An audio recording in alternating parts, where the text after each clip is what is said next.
Now, the other day, Illuminate, a site that monitors and reports on streaming viewership numbers as well as other entertainment-related things, they released a list of the top 10 watched shows on Disney Plus in 2024, and it turned out that The Acolyte finished second place on that list with a total of 2,673,000,000 minutes of watch time, or rounded up to that. Which, of course, had some, those who really enjoyed the show and had been celebrating it and asking for a second season ever since the first one ended. Well, it led to some of them to declare a sort of victory after a seemingly strong showing and to further question Disney's decision to cancel the show, once again saying that there is some sort of conspiracy going on here, that Disney is listening to the haters who in many cases didn't even watch it or started to trash the show before it even came out, instead of listening to the people who actually watched the show and enjoyed it and give them a second season.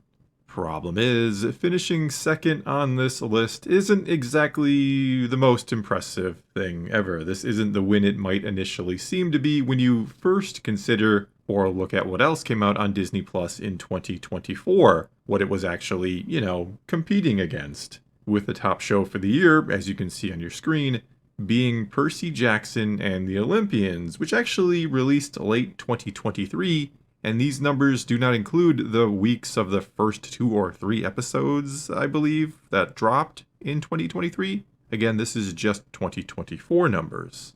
Then finishing in third, just behind The Acolyte, was Agatha All Along, another show that, let's just say, wasn't exactly the most popular or beloved one ever.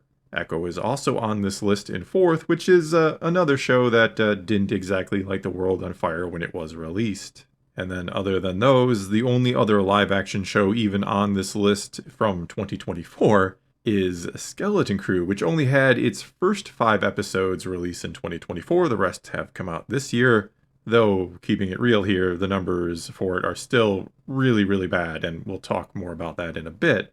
In other words here, yes, The Acolyte was the second most watched show on Disney Plus in 2024, no one can dispute that, but it didn't exactly have a ton of competition, and it lost to Percy Jackson, and no disrespect to it or its fans, I honestly know next to nothing about it, never read the books and I didn't watch the series, but I don't know if I'd consider it a win for Star Wars and take to X to celebrate if I had just finished second place to Percy Jackson.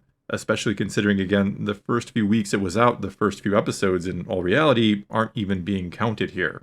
Furthermore, when we take a closer look at the level of competition here, well, 3 of the shows in the top 10 for 2024 didn't even come out in 2024, those being Ahsoka as well as Mando Season 1 and Season 3, which finished 8, 9, and 10.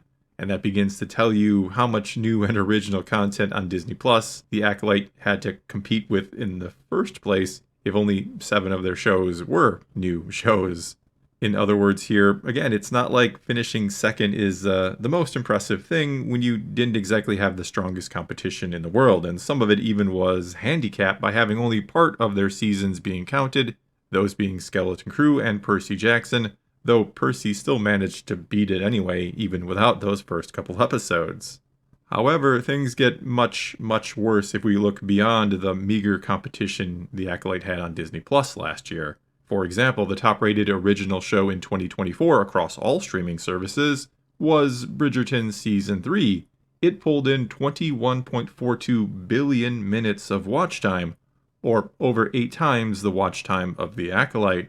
And sure, maybe it's not entirely fair to compare The Acolyte on Disney Plus to a show on Netflix, which has many, many more times the subscribers. So let's compare The Acolyte to the top Star Wars show in the history of Disney Plus, that being The Mandalorian.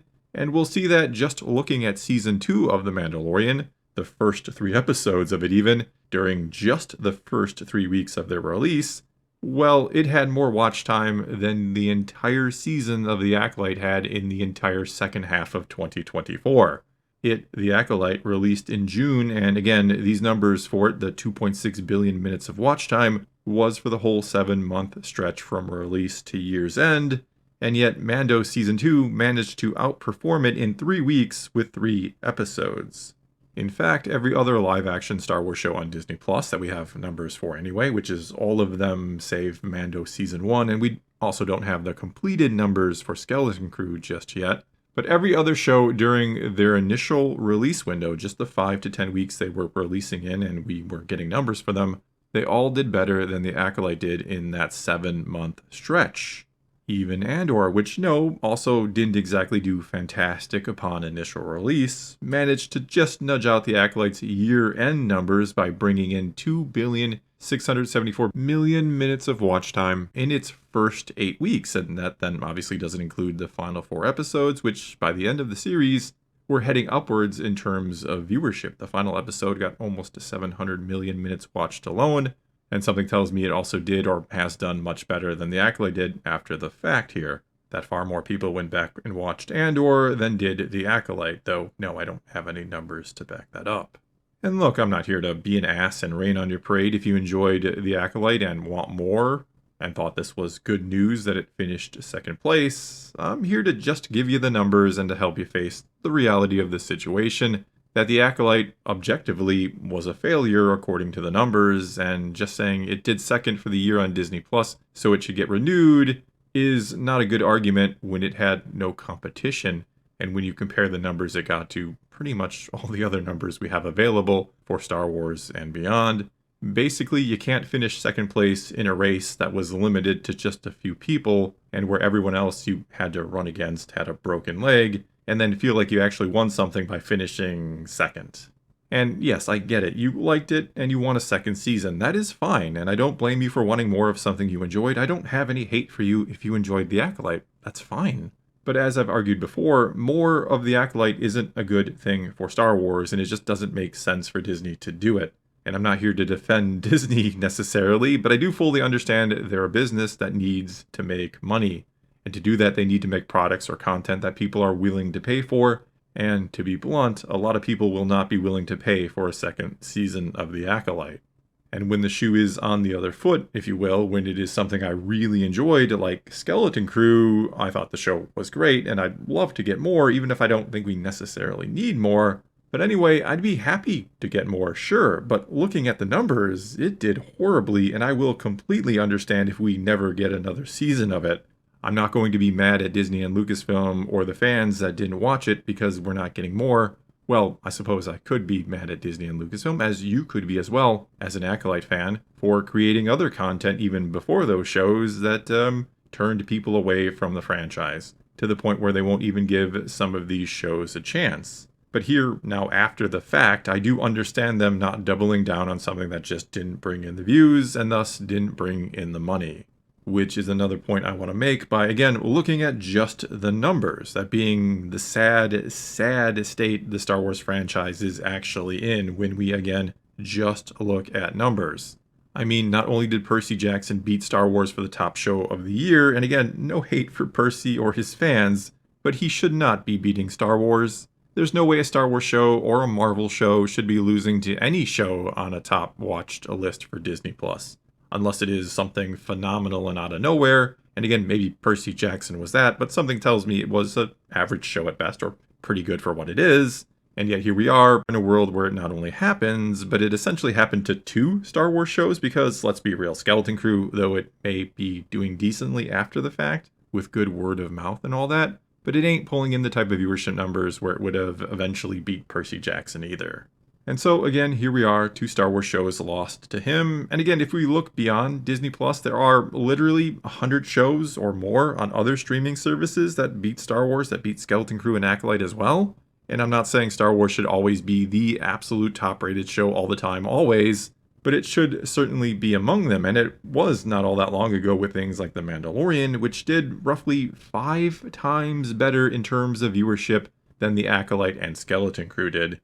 Even Ahsoka had twice the viewership numbers those shows did than the Acolyte and Skeleton Crew, but it also had less than half of what Mando pulled in. Which basically means Star Wars continues to be on a downward trend. 2024 was a terrible year for Star Wars. There is no other way to spin it, even if you really want to, even if you really enjoyed The Acolyte or Skeleton Crew. Those shows were failures. Star Wars had a terrible year. Viewership and fans continued to fall, and so trying to claim some sort of victory with The Acolyte finishing second when it had no competition is just denying reality, plain and simple.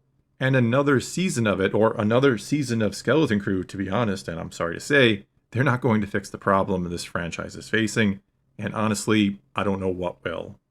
Well, that's going to be all I got for you this time. Now it is your turn to take to the comments below and tell me what you think about all this. What do you think about those viewership numbers and how they have been declining over the years? What, if anything, can Star Wars do to save itself? Whatever you think, whatever the case may be, leave a comment below and let's talk some Star Wars. And until next time, thanks for watching.